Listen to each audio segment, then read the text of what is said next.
आशीर्वाद मांगता हूँ कि उनकी कृपा हम पर बनी रहे और हमको सद्बुद्धि दे, सन्मार्ग पर चलाए, ताकि हम अपने किसानों की सेवा करते रहें। कृषि मंत्री का मतलब ये नहीं है कि दिल्ली में अपने कार्यालय में बैठा रहे या बंगला सजा के बैठा रहे। कृषि मंत्री, कृषि विभाग जब तक किसानों के बीच नहीं जाएंगे, खेतों में नहीं जाएंगे, उनके साथ बात नहीं करेंगे, तब तक वो ठीक खेती को दिशा नहीं दे सकते। जो करने वाला उससे पूछो ना, और ऑफिस में बैठ के योजना बनाते रहो तो पता चला चाहिए तो कोई दूसरी चीज और आप दे कुछ और रहे हो।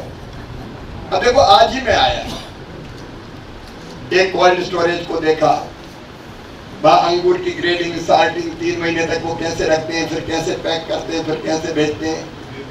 फिर वही मैंने कैप्सिकम की खेती करने वाली ताई, उनसे बात की।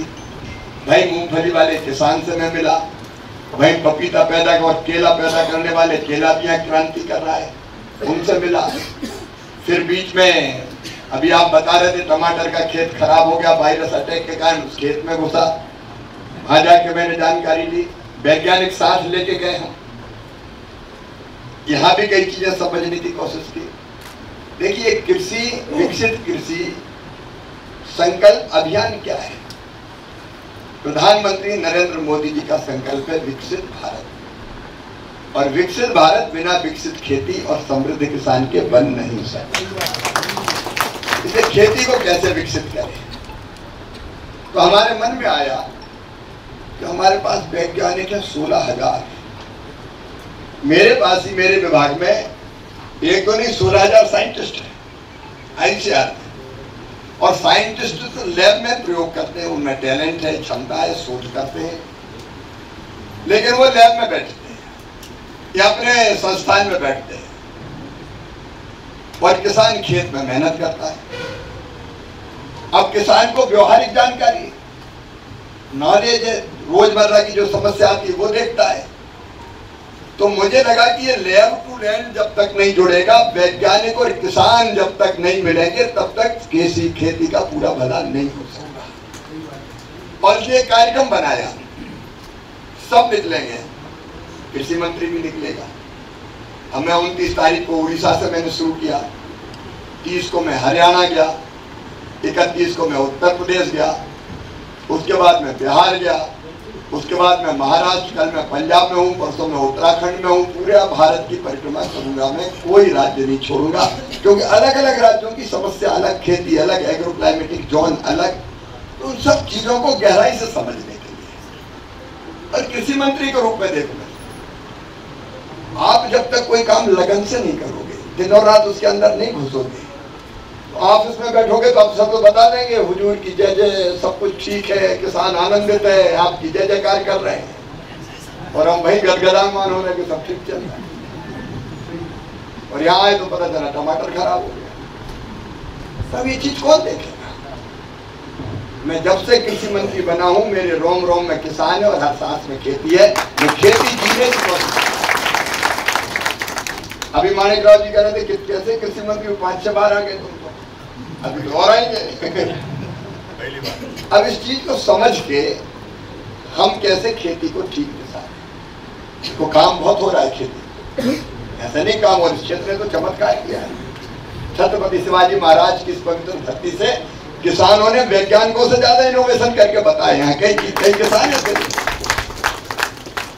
आज हमारा अंगूर, हमारे केले, ऐसा नहीं कि काम नहीं हो रहा है, हम एक्सपोर्ट कर रहे हैं, अलग अलग वैरायटीज बनाई, अलग अलग तरीके खोजे, और अब वैज्ञानिक भी आए, तो हम बैठ के ये सब समस्याओं पर बात कर रहे हैं।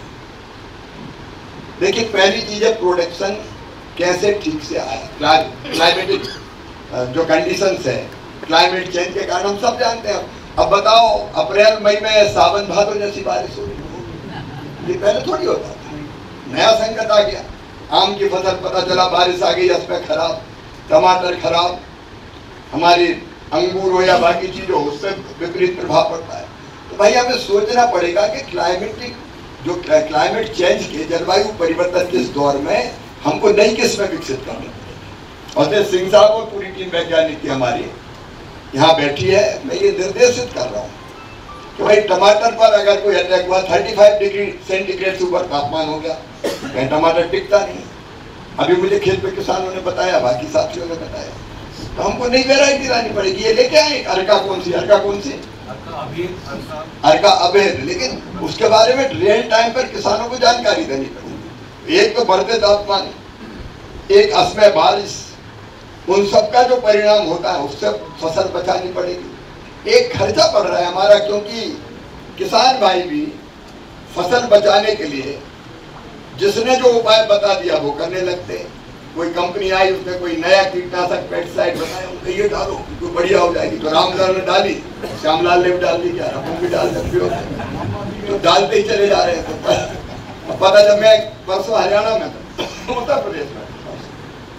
उत्तर प्रदेश में गन्ने में एक रोग लगता है जिसको वहां कहते हैं लाल सरद, उसका रेड क्या नाम है उसका, रेड रॉट।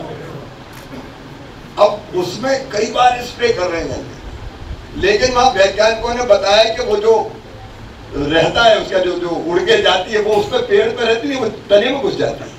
अब तने में वो घुस गई और आप मार कर दवाई 15 बार भी डाल दो तो क्या होना है, कुछ नहीं होना। तो उसको उसका उपाय क्या ये ढूंढना पड़ेगा हमको। तो डाल रहे हैं दवाई तो खर्चा बढ़ रहा है। तो रियल टाइम में हमको कौन सी दवाई, कितनी दवाई, कौन सा खाद, कितना खाद, और मिट्टी में कौन कौन से पोषक तत्व है, नाइट्रोजन कितना है, पोटास कितना है, जिंक कितना है, ऑर्गेनिक कार्बन कितना है, ये देख के जो चीज जरूरी वो डालो। अब सब मिट्टी एक जैसी थोड़ी, लेकिन डाल रहे हैं तो सभी डाल रहे हैं, तो फालतू खर्चा हो रहा है। तो कई चीजें हमको करनी पड़ेगी। उत्पादन बढ़ाना है तो नई वैरायटी भी होगी। अब वो अब लगातार ये जो पूरे देश में अभियान चल रहा है ना, उसमें वैज्ञानिकों, अभी वैज्ञानिक शोध करते थे अपने हिसाब से, इस पे करने, इस पे करने। अब हम जो आप बता रहे हैं उसके हिसाब से रिसर्च होंगे, शोध होंगे हमारे वैज्ञानिक। इसकी जरूरत किसान को है।